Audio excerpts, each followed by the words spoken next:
करेंगे हमारे 12th chapter thermodynamics के आगे जो लास्ट टॉपिक है 13 मेन टॉपिक कैरनॉट इंजन। तो कैरनॉट इंजन जो है एक थ्योरेटिकल एक रिवर्सिबल हीट इंजन है जो operating between to heat reservoir at a different temperature. ये डेमोन्स्ट्रेट करता है मैक्सिमम पॉसिबल एफिशिएंसी को किसी भी हीट इंजन के लिए जो ऑपरेटिंग बिटवीन दोज टेम्परेचर्स। तो कैरनॉट इंजन एंड साइकिल, तो कैरनॉट इंजन एक थ्योरेटिकल मॉडल है हीट इंजन का जो operates on the Carnot cycle और एक रिवर्सिबल थर्मोडाइनमिक साइकिल है। आइडियलाइजेशन की अगर बात करें, it is an idealised model, मतलब कि it assumes no energy losses due to friction और other real world factors. Carnot cycle जो है 4 रिवर्सिबल प्रोसेसेस आ जाती है इसमें, जैसे कि आइसोथर्मल एक्सपेंशन, जो कि जिसमें isothermal expansion, adiabatic expansion, isothermal compression, adiabatic compression.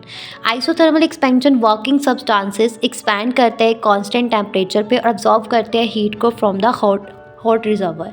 Adiabatic expansion में वर्किंग सब्सटेंस जो है एक्सपैंड करता है फिर से और बट बिना किसी हीट एक्सचेंज के, और इसके कारण जो है टेम्परेचर ड्रॉप हो जाता है। आइसोथर्मल कंप्रेशन जो है इसमें वर्किंग सब्सटेंस जो है वो कंप्रेस्ड होता है एट ए कांस्टेंट टेम्परेचर, जिससे हीट जो है रिलीज होती है to the cold reservoir. Adiabatic compression में वर्किंग सब्सटेंस जो है is compressed further but now without heat exchange, और जिसके कारण causing its temperature to rise. Clear है? हाँ जी। उसके बाद कैरनॉट थ्योरम के बारे में बताया गया है। इससे पहले मैं रिवर्सिबिलिटी के बारे में बता देती हूँ। तो रिवर्सिबिलिटी में ये बताया गया है कि Carnot cycle is a reversible, मतलब कि इसको हम operated in a reverse as a refrigerators और अ हीट पंप।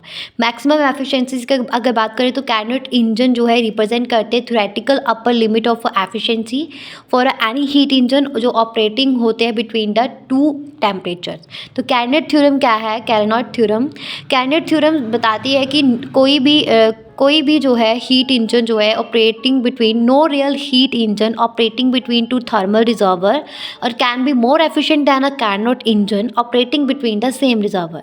एफिशिएंसी जो अगर बात करें कैरनॉट इंजन की, ये डिपेंड करती है सिर्फ temperature of the hot and cold reservoir के ऊपर, not on the working substances और नॉट ऑन द इंजन से डिज़ाइन। एफिशिएंसी की अगर बात करें कैरनॉट थ्योरम में एफिशिएंसी, तो एफिशिएंसी फार्मूला, तो एफिशिएंसी को हम efficiency formula of A Carnot engine is given by Neeta 1 - T2 और T1। ओके, ये था। और W/Q1 equals to Q1 - Q2 upon Q1, ये भी उसका T1 और T1 यहाँ पे टेम्परेचर है हॉट रिजर्वर का, T2 जो है टेम्परेचर कोल्ड रिजर्वर का, W जो है वर्क डन किया गया है by the engine in one cycle, Q1 जो है वो हीट एब्जॉर्ब जो की गई है from the heat reservoir, Q2 जो है वो क्या है, हीट जो रिजेक्टेड की गई है to the cold reservoir. Clear है? हाँ जी। तो यहाँ पे हमारा जो है 13th मेन टॉपिक फिनिश होता है, और ये चैप्टर जो है 12 थर्मोडाइनमिक्स से भी फिनिश होता है।